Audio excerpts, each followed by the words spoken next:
नमस्कार दोस्तों। आज मैं आपको सुनाने जा रही हूँ माँ का बंटवारा। माँ, हम सब घूमने जा रहे हैं, आप अंदर से दरवाज़ा बंद कर लीजिएगा। यह कहकर राजेश अपनी पत्नी नेहा और बेटी स्वीटी को लेकर चला गया। रात का खाना उनका बाहर ही था। सुमन देवी से उनकी पोती ने पूछा, आप चलोगी? तभी नेहा ने मना करने के अंदाज में बात घुमा दी और कहा, हम लोग देर तक आएंगे, और वैसे भी मम्मी जी को देर रात का खाना पचता नहीं है। इनके घुटनों में दर्द रहता है कि ज़्यादा चल भी नहीं पाएंगी।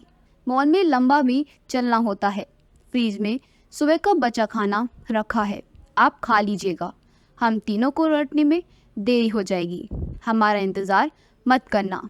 हमारे पास घर की चाबी है, हम अंदर आ जाएंगे, आपकी नींद भी खराब नहीं होगी। नेहा ने अपने हिसाब से जो ठीक लगा कह दिया। राजेश ने भी पत्नी की बात में मौन स्वीकृति दे दी और दोबारा नहीं पूछा। सुमन देवी जागती रही और उन लोगों का इंतजार करती रही जब तक बच्चे घर ना लौटे। माँ को नींद कहाँ आती है, उस पर ये बुढ़ापा, नींद तो वैसे भी आधी हो जाती है। रात के 12 बजने को थी, तभी दरवाज़ा खुलने की आवाज़ हुई। तीनों आ गए थे और अपने कमरों में जा चुके थे। एक बार भी कमरे में आकर माँ को नहीं संभाला। सुमन देवी का यहाँ मन नहीं लगता था, पर क्या करें, पति की मृत्यु के बाद अकेले रहना मुश्किल था। गांव में बड़ा सा घर छोड़कर यहाँ आ गई।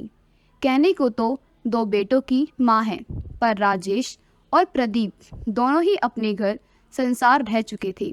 बचपन में माँ का आंचल नहीं छोड़ने वाले आज माँ के पास बैठकर हाल चाल भी नहीं पूछते। राजेश ऑफिस के काम में लगा रहता है। बहू नेहा किटी पार्टी और घूमने फिरने में लगी रहती है। पोती स्वीटी अपनी सहेलियों के साथ और पढ़ाई और फ़ोन में लगी रहती है। सुमन देवी के पास कोई आकर नहीं बैठता। एक बार दिवाली के त्योहार पर उन्होंने नेहा को साड़ी पहनने के लिए बोल दिया। नेहा से पहले राजेश ने उनको सुना दिया, माँ, साड़ी पहनने से नेहा को परेशानी होगी। आजकल कौन साड़ी पहनती है, रीति रिवाज बिना साड़ी पहने भी निभा सकते हैं। सुमन देवी चुप हो गई, आगे कुछ न कह सकी। त्योहार पर ही तो कुछ घंटे साड़ी पहनने को बोला है। घर की लक्ष्मी सजी धजी अच्छी लगती है, हमेशा साड़ी में रहने को नहीं बोला है। माँ की बात का इतना भी मान नहीं रखा। बेटे शादी के बाद पत्नी की हर छोटी बड़ी परेशानी का ध्यान रखते हैं और माँ की परेशानी से उन्हें कोई फर्क नहीं पड़ता है। वो अपने भगवान के भजन कीर्तन में खुद को लगाए रखती, सुबह शाम मंदिर चली जाती। इसी तरह से वक्त बीत रहा था। माँ खाने बनाने की शौकीन थी, पर नेहा रसोई में नहीं जाने देती। कभी माँ के हाथों का खाना स्वादिष्ट बताने वाला राजेश भी माँ को मना कर देता, आप ज़्यादा तेल मसाले डाल देती हो, खाना काम वाली बाई बना लेगी। बहू के सामने इस तरह की उपेक्षा करना सुमन देवी को बर्दाश्त नहीं होता। फिर भी वो कड़वे कोट पी लेती। जो अपनी माँ की इज्जत नहीं करता तो वो अपनी बेटी को क्या सिखाएगा। सुमन देवी चुपचाप कमरे में आकर लेट जाती। सुमन देवी का घर में होना ना होना बराबर ही था। वो जैसे तैसे समय व्यतीत कर रही थी। अपने आत्मसम्मान पर लगी चोट से वो घायल हो चुकी थी। उनकी चोट किसी को नज़र नहीं आती। रात को नेहा ने आकर कमरे में कहा, मम्मी जी, आप सामान बांध लीजिए, कल प्रदीप भैया आपको लेने को आ रहे हैं। मैं कैसे भूल गई, आज तो 6 महीने हो गए हैं। सुमन देवी ने खुद को ही बोला। अब कल से 6 महीने तक प्रदीप के घर में रहना है। उन्होंने अपना सामान बांध दिया। पति के गुजरने के बाद दोनों भाइयों ने आपसी सहमति से माँ को 6-6 महीने साथ रखने का प्रस्ताव रखा था। सुमन देवी 6 महीने राजेश के पास रहती तो 6 महीने प्रदीप के पास रहती थी। प्रदीप सुबह आया और माँ को लेकर चला गया। दोनों भाई एक ही शहर में रहते थे, फिर भी आपस में हमेशा मनमुटाव सा रहता था। सुमन देवी इस बात से बहुत दुखी रहती थी कि दोनों भाइयों की आपस में ज़रा भी ना बनती थी। माँ को लेने छोड़ने के वक्त ही बस दोनों का हर 6 महीने में सामना होता था। प्रदीप के घर में भी हाल ठीक नहीं था। प्रदीप के 2 बेटे हैं जो सदा वीडियो गेम, क्रिकेट और दोस्तों के साथ घूमने फिरने में व्यस्त थे। प्रदीप की पत्नी रीमा ब्यूटी पार्लर चलाती है, इसलिए वह दिन भर व्यस्त रहती है। प्रदीप के घर में भी सुमन देवी को अकेलापन सा लगता था। दोनों पोते भी एक नहीं सुनते। आजकल के बच्चों की अपनी ही दुनिया होती है, उसमें माता पिता को जगह नहीं मिलती, तो सुमन देवी तो दादी है। एक दिन दूर के रिश्ते के रिश्तेदार आए थे। प्रदीप की पत्नी ने उनके सामने ही घुटने तक 1 पीस पहन लिया। सुमन देवी को थोड़ा अजीब लगा। उन्होंने प्रदीप को समझाया कि बहू कैसे भी रहे, पर घर में जब कोई बुजुर्ग रिश्तेदार आए तो इस तरह के कपड़े ना पहने। ये सुनते ही घर में कोहराम मच गया। प्रदीप की पत्नी गुस्सा हो गई। प्रदीप भी नाराज हो गया। माँ, आजकल सब पहनते हैं। अपनी ही पत्नी के पक्ष में बोला। पत्नियों के सामने दोनों बेटियों ने डांट देती थी।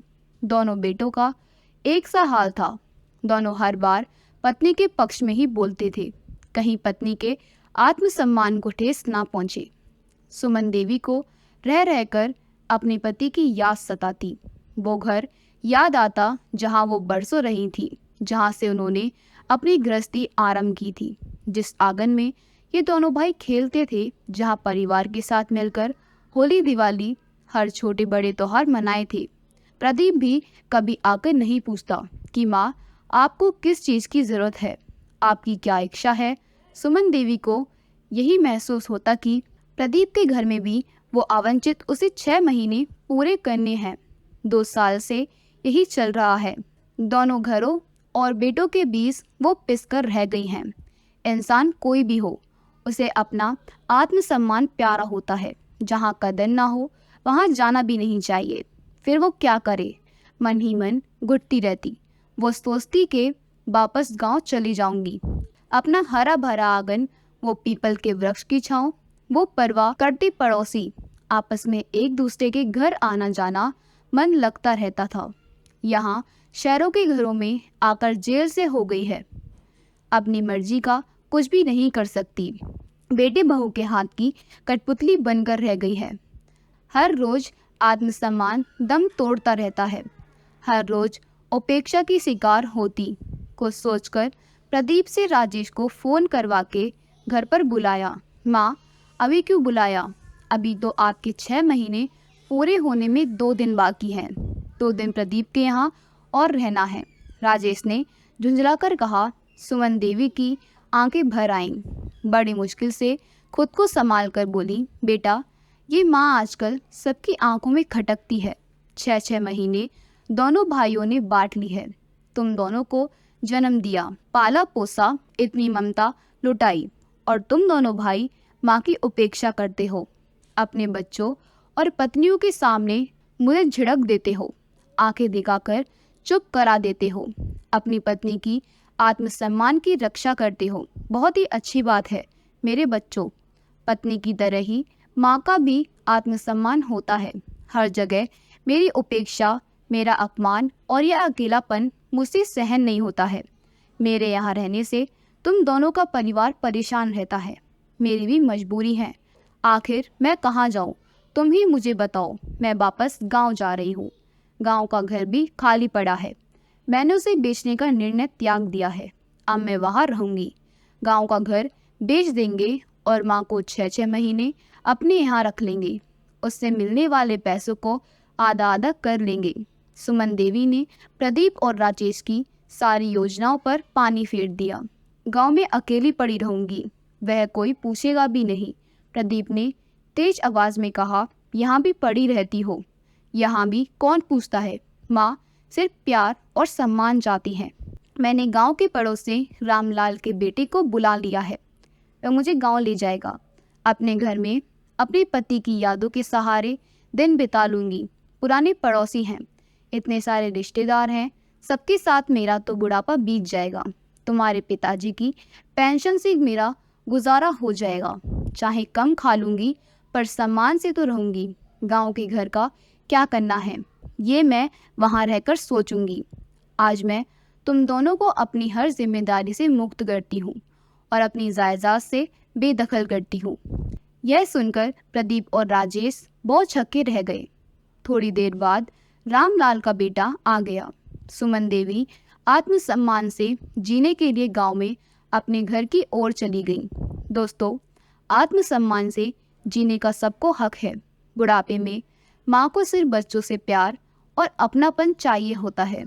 अगर अपनी माँ के लिए बच्चे इतना भी नहीं कर सकते तो औलाद किस काम की, बताओ। इस वीडियो को लेकर आपकी क्या राय है, नीचे कमेंट करके ज़रूर बताइएगा। अगर आपको हमारी कहानी अच्छी लगी हो तो हमारी कहानी को लाइक करें, शेयर करें, और अगर आप हमारे चैनल पर नए हैं तो हमारे चैनल को सब्सक्राइब कर दें। आपका बहुत बहुत धन्यवाद।